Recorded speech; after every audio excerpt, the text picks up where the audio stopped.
법령 개정사항을 보겠습니다. 법령 개정사항은 매달 초에 그 전달에 개정이 되었던 그러한 법률이나 법령들을 다 정리를 해서 제가 유튜브로 강의하고 자료는 네이버 아더스 경찰학 결론이나 경찰신무종합 카페에 올려놓도록 하겠습니다. 3월 23일자로 행정기본법이 공포가 되었습니다. 대부분은 공포 시 시행하도록 되어 있고 일부 조항에 대해서는 6개월 후에 시행하거나 혹은 2년 후에 시행하도록 그렇게 규정이 되어 있습니다. 이 행정기본법은 그동안의 행정에 대해서는 기본법이 없었죠. 각 개별법에서 행정에 대해서는 규정을 하고 있었는데 그 근간이 되는 기본이 되는 그러한 법률을 이번에 제정을 하게 된 것입니다. 그렇기 때문에 아주 중요한 법률이 되겠죠. 이 내용들은 대부분 그동안 학계에서 다 논의가 되던 그런 내용들이고 판례로 어느 정도 정립이 되었던 그런 내용들입니다. 기본법에서는 어떤 식으로 규정하고 있는지를 체크하는 정도로 공부를 하면 되겠습니다. 정의 규정을 보면은 법령 등이라고 하면 법령과 자치법규 이렇게 두 가지로 나누고 있습니다. 다시 말하면은 자치법규는 법령 안에 안 들어간다는 것이죠. 법령이라는 것은 법률, 대통령령, 총리령, 부령 이렇게 내려가고 헌법기관이죠. 국회, 대법원 이런 데서는 규칙 이렇게 됩니다.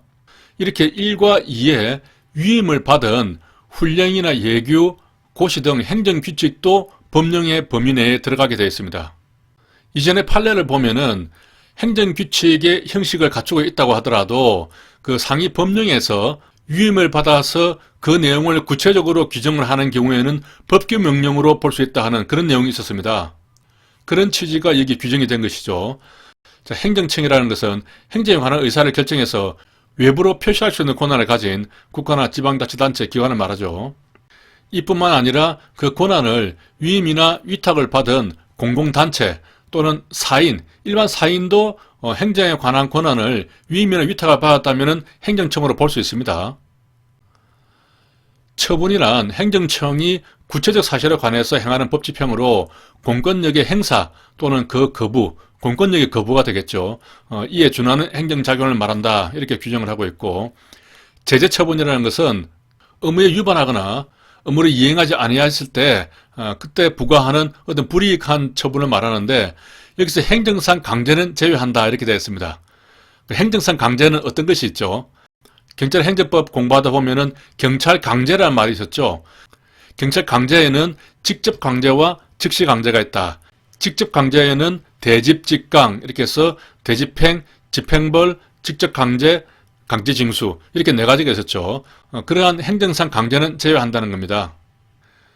아래에 내려가서 보면은 다른 법률과의 관계, 행정에 관해서 다른 법률에 특별한 규정이 있으면 그 법률에 따르고 그러한 것이 없다면은 이 법에서 정한 바에 따른다 이렇게 되어 있습니다. 기본법이기 때문에 그렇죠. 다른 개별법이 있다면은 그 법을 따른다는 의미가 되겠습니다. 행정에 관한 기간 계산에 있어서 기본적으로는 민법을 준용합니다. 다만 국민의 권익을 제한하거나 의무를 부과하는 경우에는 이런 기준에 따른다고 했는데 그런 경우에는 첫날을 사립을 해서 계산을 하고 말일이 토요일 또는 공휴일인 경우에도 그날에 만료를 한다 이렇게 됐습니다. 첫날을 사립을 하고 또 공휴일인 경우에도 그 기간이 만료를 하기 때문에 국민에게 어떤 불이익한 그러한 처분을 하는 경우에는 그 기간이 좀 짧아지겠죠. 짧아져서 국민에게 좀 더 유리하게 해준다는 그런 의미가 되겠습니다. 법령 등 시행일의 기간 계산에 있어서 법령 등을 공포한 날부터 시행하는 경우에는 그날부터 시행하는 것이죠. 공포한 날을 시행일로 한다. 공포한 날부터 일정 기간이 경과한 이후에 시행한다. 이렇게 규정이 되어 있으면은 그 공포한 날을 첫날에 산입하지 아니한다. 이렇게 되어 있습니다. 예를 들면은 이 법도 기본적으로는 공포한 날부터 시행하도록 되어 있거든요. 일부 조항에 대해서는 공포 6개월 후부터 시행하도록 되어 있습니다. 그러면은 여기 보면은 3월 23일 날 공포가 됐기 때문에 만약에 6개월 후에 시행하는 것으로 하면 첫날을 산입하지 않으니까 이제 24일부터 카운트가 되는 겁니다. 6개월 후가 되는 시점은 그 전날인 9월 23일에 딱 6개월이 되거든요. 23일 24시에 6개월이 되고 그 후부터 시행한다고 했으니까 결국 9월 24일부터 시행을 하게 되는 겁니다. 통상 공포한 날에 다음 날이라고 생각을 하면 되는 것이죠. 여기 달만 더해주면 그렇게 됩니다. 말일이 공휴일인 경우에는 말일로 기간이 만료한다 이렇게 되어 있고요. 행정의 법원칙에 대해서 규정을 하고 있는데 그간의 학계에서 논의가 되었던 일반적인 원칙들이 모두 승무법 안으로 들어오게 된 것입니다. 법치 행정의 원칙이 보면은 행정은 법률을 위반해서는 아니 되며 법률 우회 원칙이죠. 그리고 국민생활에 중요한 영향을 미치는 경우에는 법률에 근거해야 된다. 법률 유보의 원칙을 말하고 있습니다. 평등의 원칙은 자기 구속의 원칙도 포함하고 있죠. 비례 원칙에도 보면은 적합성, 필요성, 상당성 이런 원칙들을 다 규정을 하고 있습니다. 적필상이죠. 성실의 의무 및 권한 남용 금지 원칙도 규정하고 있고 신뢰 보호 원칙도 규정을 하고 있습니다. 자, 부당결부 금지 원칙도 규정을 하고 있죠. 이러한 원칙들이 행정기본법 안으로 들어왔다 하는 그런 내용을 알면 되겠습니다. 자, 행정작용을 보면은 법 적용의 기준입니다. 당사자가 신청을 해서 하게 되는 처분에 대해서는 처분하는 당시에 법령 등에 따른다고 되어 있습니다. 예를 들면은 1월 달에 신청을 했고 한 2개월 심사를 거쳐서 3월 달에 처분을 하려고 했는데 그 사이에 법령이 바뀌어버린 겁니다. 그러면은 어느 법령을 따라야 되느냐 그런 기준입니다. 이런 신청에 의해서 처분할 경우에는 처분하는 당시인 3월달 기준의 그 법령을 따른다는 겁니다. 아래 이제 위반한 경우에는 제재 처분을 하게 되는데 이때의 기준은 위반하는 당시가 있겠죠. 그리고 한 달 정도 지나서 제재 처분을 하려고 했는데 그 사이에 법령이 바뀌어버린 겁니다. 그렇다면은 이 제재 처분에 대해서는 위반한 당시에 법령을 따른다는 겁니다. 다만 그 법령이 변경된 것이 오히려 가볍게 됐다 하면은 그 가볍게 된 법령에 의해서 제재 처분을 가한다는 것이죠. 이렇게 그 신청에 따른 처분과 위반 행위에 대한 제재 처분을 할 때는 적용하는 법령 기준이 조금 다르죠. 이때는 처분 당시, 이때는 위반 당시에 법령에 따른다는 겁니다. 부관에 대해서 규정을 하고 있는데 행정청은 처분에 재량이 있는 경우에는 부관을 붙일 수 있다 이렇게 되어 있고 부관에는 조기부 철사법이라고 암기를 했었는데 조건기한 부담, 철회권 유보 등을 말한다. 처분에 재량이 없는 경우에도 부관을 붙일 수가 있습니다. 그때는 법률의 근거가 있어야 부관을 붙일 수가 있고 만약에 부관을 붙였는데 이후에 부관을 변경해야 되는 그런 경우가 있을 수가 있죠. 그런 경우에는 법률의 근거가 있으면은 당연히 부관을 변경을 할 수가 있겠죠. 또 당사자가 동의를 한다면은 서로 합의해서 하는 것이니까 부관을 변경을 시킬 수도 있습니다. 그리고 사정이 변경이 돼서 부관을 새로 붙이거나 종전의 부관을 변경하지 아니하면 원래 처분의 목적을 달성할 수 없다고 인정되는 그런 경우라면은 애초에 붙였던 부관의 내용을 변경을 할 수 있다는 겁니다. 자, 부관의 요건을 보면은 목적에 위배되지 않아야 되고 해당 처분과 실질적인 관련이 있어야 되고 필요한 최소한의 범위 내에 있어야 한다. 이렇게 세 가지 요건을 규정을 하고 있습니다. 자, 자동적 처분에 대해서도 규정을 하고 있는데요. 법률을 정하는 바에 따라서 완전히 자동화된 시스템, 인공지능 기술을 적용한 시스템을 포함한다 이렇게 됐습니다. 이런 경우에는 그러한 자동화된 시스템에 의해서 처분을 할 수 있다는 겁니다. 다만 처분에 재량이 있는 경우에는 자동적 처분으로 할 수 없다 이렇게 규정이 되어 있고요. 제재 처분의 제척기간은 위반 행위가 종료된 날부터 5년 내에 해야 된다 이런 의미입니다. 그것을 제척기간이라고 합니다.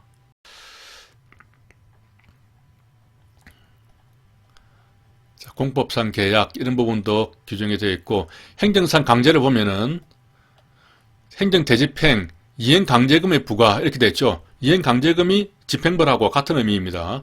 직접 강제, 강제징수 이렇게 해서 이것은 강제집행이죠. 강집, 대집, 직강 강제집이 대집이어서 인강이 아닌 직강으로 한다 그렇게 암기를 했죠. 그리고 즉시강제 이것들을 통틀어서 경찰강제라 그러죠. 경찰벌하고 대비되는 개념이 되겠습니다. 여기서는 이제 행정상 강제 이렇게 나오고 있고요. 즉시강제에 대해서만 보겠습니다. 여기 보면은 이제 행정청이 미리 행정상 의무 이행을 명할 시간적 여유가 없는 경우 그 성질상 행정상 의무 이행을 명하는 것만으로는 행정 목적 달성이 곤란한 경우 해서 이렇게 두 가지 내용을 요건으로 규정을 하고 있죠. 아래 내려가서 보면은 직접 강제인 경우에는 행정 대집행이나 이행강제금 부과의 방법으로는 행정상 의무 이행을 확보할 수 없거나 그 실현이 불가능한 경우에 해야 된다. 직접 강제는 아주 강력한 조치이기 때문에 최후의 수단으로 해야 된다. 그런 내용을 제가 말씀드리겠습니다. 따라서 행정 대집행이나 이행강제금, 집행벌의 부과로는 도저히 안 될 때, 그럴 때 최후의 수단으로 직접 강제를 해야 된다. 그런 내용이고요. 즉시 강제도 다른 수단으로는 행정 목적을 달성할 수 없는 경우에만 허용한다. 그리고 최소한으로 해야 되고 즉시 강제를 할 때는 정표를 보여줘야 되고 그 이유와 내용을 고지해야 된다. 이렇게 규정을 하고 있습니다. 내려가서 좀 보면은 처분에 대한 이의신청, 당사자는 처분을 받은 날부터 30일 내에 이의신청을 할 수가 있고 신청을 받으면 14일 이내에 신청인에게 그 결과를 통지해야 되고 부득이한 경우에는 10일의 범위 내에서 연장할 수 있다. 이렇게 규정을 하고 있습니다. 이것은 이제 기본법이기 때문에 일반적인 내용을 규정을 하고 있는 것이죠. 만약에 개별법에서 이의신청 절차를 별도로 규정을 하고 있다면은 그 법을 따라야 되는 것이죠. 내려가서 보면은 자, 이런 식으로 규정이 되어 있습니다. 아동 청소년의 성보호에 관한 법률이 개정이 됐습니다. 3월 23일 날 공포돼서 공포 6개월 후에 시행을 하니까 9월 24일부터 시행이 되겠습니다. 주요 내용을 보면은 아동 청소년의 성을 사기 위해서 권유, 유인하는 경우에 원래 1년 이하 징역, 1,000만 원 이하 벌금이었는데 이게 3년, 3천만 원으로 사형 적용됐고 성적 착취 목적으로 성적 욕망이나 수치심 또는 혐오감을 유발할 수 있는 대화를 지속 반복적으로 하는 행위에 대해서도 3년 이하 징역, 3천만 원 이하 벌금으로 처벌할 수 있는 규정이 신설되었습니다. 아동 청소년 성착취물을 제작, 수입, 수출, 재수수 이렇게 암기할 수 있죠. 이런 경우에는 공소시효 배제하는 규정이 또 새로 신설이 됐고 디지털 성범죄에 대해서 신분 비공개 수사, 신분 위장 수사를 하는 경우에 수사 특례 규정을 신설했습니다. 이 내용이 중요합니다. 이 부분에 대해서 좀 더 자세하게 보도록 하겠습니다. 자, 디지털 성범죄라는 개념이 나오는데 이러한 1호, 2호의 범죄에 대해서는 디지털 성범죄라고 하고 이런 경우에는 신분 비공개 수사 또는 신분 위장 수사를 할 수가 있습니다. 신분 비공개 수사는 경찰관이 자기 신분을 안 밝히고 하는 것이 되겠죠. 위장 수사는 아예 다른 신분으로 위장을 해버리는 것입니다. 다른 신분으로 위장을 하기 위해서 경찰관에게 특례가 인정되는 부분이 있는데요. 자, 신분을 위장하기 위해서 문서 도화, 전자기록 등의 작성 변경 또는 행사를 할 수가 있습니다. 다시 말하면 사문서나 공문서를 위조하거나 변조하거나 그렇게 조작을 할 수도 있다는 거죠. 또 위장 신분을 사용한 계약이나 거래를 해도 되고 아동 청소년 성착취물 또는 촬영물, 복제물 그런 것들을 소지하거나 판매하거나 또는 광고를 할 수도 있다는 겁니다. 원칙적으로 이런 것들은 다 범죄 행위로서 경찰관들이 할 수가 없었죠. 하지만 이 법에 의해서 그러한 행위들을 할 수 있는 근거가 마련된 것이죠. 여기 괄호에 보면은 복제물에는 복제물을 포함한다 이렇게 돼 있죠. 항상 우리 경찰학에서는 이 괄호안을 잘 봐야 됩니다. 절차를 보겠습니다. 신분 비공개 수사를 하려고 하면은 상급 경찰관서 수사부서 장의 승인을 받도록 되어 있습니다. 소속기관장이나 상급 관서의 기관장의 승인을 받는 것이 아니죠. 수사부서 장의 승인을 받도록 되어 있습니다. 그 기간은 3개월을 초과할 수 없고 위장수사를 할 때는 검사에게 신청을 해서 법원의 그 허가를 청구를 해야 됩니다. 법원의 허가를 받아야 위장수사를 할 수 있다는 것이죠. 위장수사도 3개월을 초과할 수 없는데 아래 내용을 보면은 3개월 범위 내에서 연장할 수 있습니다. 그렇더라도 총 위장수사의 기간은 1년을 초과할 수 없습니다. 긴급한 경우에는 긴급 신분 위장수사에 대해서도 규정을 하고 있는데 이때는 법원의 허가 없이 먼저 신분 위장수사를 할 수 있겠죠. 그렇다고 하더라도 48시간 내에 법원의 허가를 받아야 됩니다. 그렇지 못하면 바로 수사를 중지해야 되고요. 통신비밀보호법에 보면은 긴급 통신 제한 조치가 있죠. 그 경우에는 몇 시간 내에 법원의 허가를 받아야 됩니까? 36시간입니다. 그때는 36시간이고 이때는 48시간 내에 법원의 허가를 받아야 되는 것이죠. 이렇게 취득한 자료는 어떤 식으로 사용할 수 있느냐? 수사나 소추, 그 범죄를 예방하기 위해서 사용할 수 있고 징계 절차에 사용할 수 있고 손해배상 청구 소송에서도 사용할 수 있도록 그렇게 규정이 되어 있습니다. 자, 국경위와 국회의 통제가 나오는데요. 신분 위장 수사에 대해서는 법원의 통제를 받죠. 신분 비공개 수사에 대해서는 국가수사본부장이 종료가 되면 즉시 국경위에다가 보고를 해야 됩니다. 그리고 국회 소관 상임위원회에도 보고를 해야 되는데 반기별로 보고를 해야 됩니다. 자, 내려가서 이런 식으로 규정이 되어 있습니다. 자, 아동학대 범죄처벌법에 대한 특례법도 개정이 돼서 3월 16일부터 시행이 되겠습니다. 요즘 아동학대 사건이 자꾸 이슈로 나오고 있기 때문에 이런 내용들이 좀 중요하게 받아들여집니다. 아동학대 살해죄가 추가됐습니다. 기존에는 아동학대 치사죄만 있었죠. 이번에 살해죄가 들어오면서 이 살해죄는 사형무기 7년 이상의 징역에 처할 수 있도록 그렇게 규정이 되어 있습니다. 변호사 선임의 특례가 규정되어 있는데요. 검사는 피해 아동에 대해서 변호사가 없는 경우에는 형사 및 아동보호 절차에서 피해 아동의 권익보호를 위해서 국선 변호사를 선정하여야 한다. 이렇게 규정이 되어 있습니다. 그리고 국선 보조인도 의무적으로 선임하도록 그렇게 규정이 되어 있는데요. 이전에는 보면은 이제 선정할 수 있다. 이렇게 되어 있지만은 변호사를 피해 아동의 보조인으로, 국선 보조인으로 선정해야 한다. 이렇게 규정이 되어 있습니다. 이 내용이 바뀌었고요. 경조법에 대해서도 바뀐 게 좀 있습니다. 3월 24일날 국회를 통과했죠. 아직 공포는 안 됐습니다. 내용은 간단하니까요. 경기도에는 경찰청이 경기 남부, 북부 이렇게 두 개가 있죠. 하지만은 법률에서는 이 시경위가 하나만 두도록 규정을 하고 있다 보니까 그 북부 지역에도 시경위를 둬야 되는 거 아니냐. 그래서 시도지사 소속으로 두 개의 시경위를 둘 수 있다 하는 내용으로 개정이 되었습니다. 북한에 이탈 주민의 보호 및 정착에 관한 법률에서도 바뀐 게 있는데 북한에 이탈 주민 대책협의회 이 명칭을 북한에 이탈 주민 보호 및 정착 지원 협의회로 변경했습니다. 대책협의회라고 하니까 어감이 좀 안 좋다고 해서 정착 지원 협의회로 이렇게 변경했습니다. 이에 따라서 제 아두스 교재도 다 명칭을 변경을 했습니다. 정오표로 공지를 하도록 하겠습니다. 자, 공직자윤리법도 일부 개정이 됐습니다. 이 내용은 10월 2일부터 시행을 하게 되는데 최근에 그 LH 사건 때문에 부동산 관련해서 규정이 바뀌었습니다.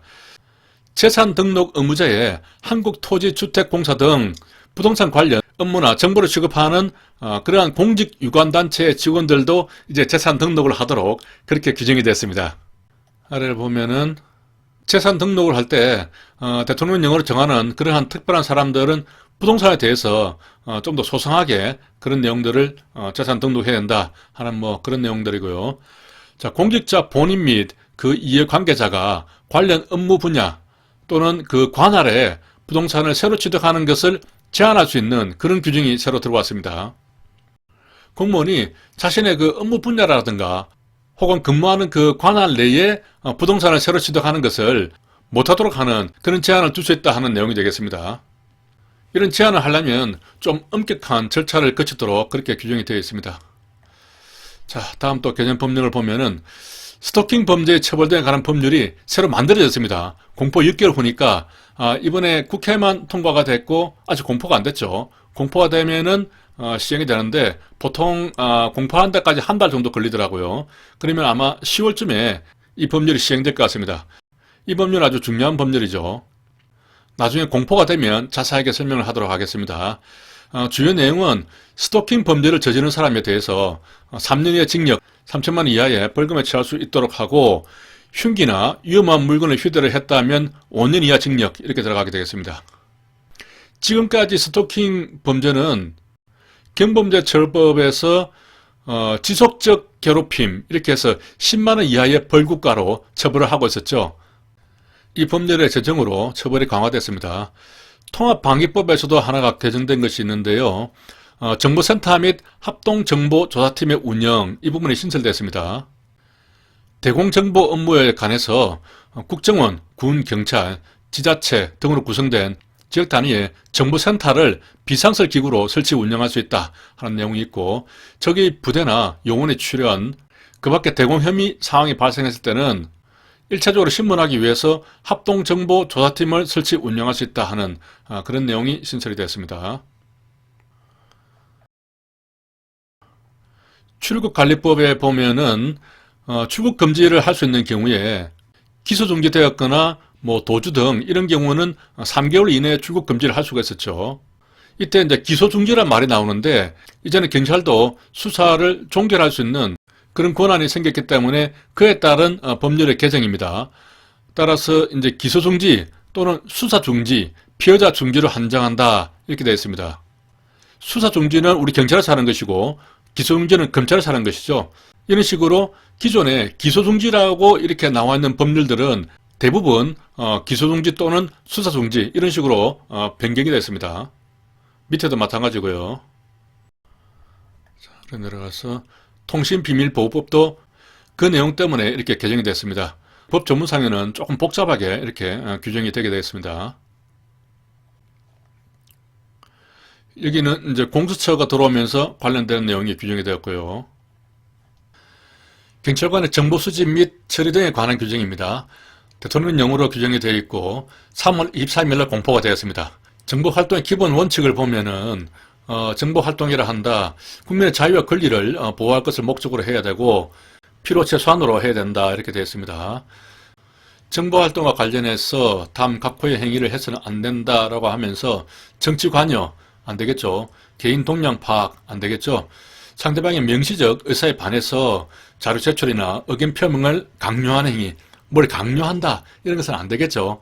부당한 민원이나 청탁을 직무 관련자에게 전달하는 행위 이런 것도 당연히 안 되겠죠.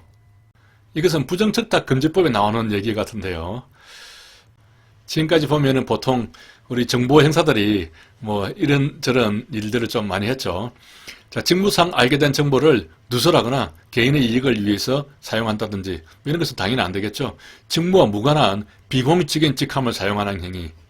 경찰관이라는 신분을 노출을 안 시키기 위해서 뭐 어떤 어디 회사 뭐 부장이라든지 전무라든지 뭐 그런 직함을 많이 쓰죠.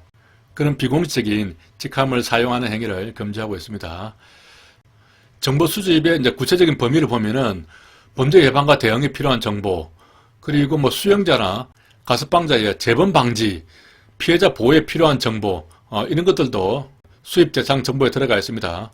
국가 중요 시설의 안전 및 주요 인사의 보호에 필요한 정보, 방첩 대테러 정보 당연하겠죠. 재난 안전사고 정보, 집회 시위 등으로 인한 공공 갈등과 다중 운집에 따른 질서 및 안전 유지에 필요한 정보. 지금까지 우리 정보가 주로 이 부분에 많이 집중을 했었죠. 국민의 생신제 보호와 공공의 안녕에 대한 위험 예방과 대응을 위한 아주 말이 깁니다. 공공의 안녕에 대한 질서 유지 그런 말이 아니죠. 그런 말이 나오면 틀린 질문이 됩니다. 자, 그런 것들을 위한 정책에 관한 정보가 있습니다. 이 정책 정보인데 정책 정보에 대해서는 좀 한정하고 있죠. 해당 정책의 입안, 집행, 평가를 위해서 객관적이고 필요한 사항에 관한 정보로 한정하며 이렇게 되어 있습니다. 이것하고 직접적으로 또 구체적으로 관련이 없는 사생활이나 신조 이런 것들에 대한 정보는 제외한다 하는 이런 단서를 달아놨죠. 도로교통의 위해 방지, 제거 및 원활한 소통 확보를 위한 정보, 도로교통에 관한 정보도 포함되어 있습니다. 그리고 보안 업무 규정에 따라서 경찰청장에게 위탁을 할 수 있죠. 그래서 청장이 위탁받은 신원조사, 기타 법령에 근거해서 요청받은 사실의 확인을 위한 정보 이런 것들이 되겠습니다. 정보 수집을 하는 절차를 보면은 먼저 상대방에게 자신의 신분을 밝혀야 됩니다. 그리고 사실 확인을 하는 목적을 설명을 해야 됩니다. 하지만 예외가 있죠. 항상 신분을 밝혀야 되는 것이 아니라는 겁니다. 국민의 생명, 신체의 안전이나 국가 안보에 긴박한 위험이 발생할 우려가 있는 경우, 그리고 또 한 가지가 범죄 대응을 위한 정보활동. 이때는 처음부터 신분을 밝히고 정보활동을 하면은 정보 수집이 좀 어렵겠죠. 이렇게 신분을 밝히지 않거나 목적을 설명하지 않아도 되는 경우 예외적인 사항이 두 가지가 규정되어 있습니다. 긴급한 경우와 범죄의 대응을 위한 정보활동 이렇게 두 가지. 출입의 한계를 보겠습니다. 다음 각호의 장소에 상시적으로 출입해서는 안 되지만은 일시적으로는 출입할 수 있다. 이렇게 볼 수 있습니다. 각종 민간단체, 또 민간기업, 정당의 사무소 이런 데에 아예 못 들어간다는 것이 아니죠. 일시적으로는 출입을 할 수 있습니다. 수집 작성된 정보가 목적이 달성되어 불필요하게 되었다면 지체 없이 그 정보를 폐기해야 됩니다. 1년간 보관해라, 뭐 3년간 보관해야 된다, 그런 말이 없죠. 지체 없이 정보를 폐기를 해버리면 됩니다. 그리고 마지막으로 조금 재밌는 규정이 있는데요. 자, 경찰관은 명백히 위법한 짓이라고 판단되는 경우, 이 경우에는 그 집행을 거부할 수 있다라고 규정되어 있습니다. 보통 일반적으로 명백히 위법한 짓에 대해서는 거부해야 한다 이렇게 나오거든요. 근데 그 집행을 거부할 수 있다 이렇게 규정이 되어 있습니다. 일반적인 그 법 규정하고는 조금 다르게 규정되어 있습니다. 뭐 이렇기 때문에 또 시험에 또 나올 수도 있겠죠. 여기까지 하겠습니다. 수고하셨습니다.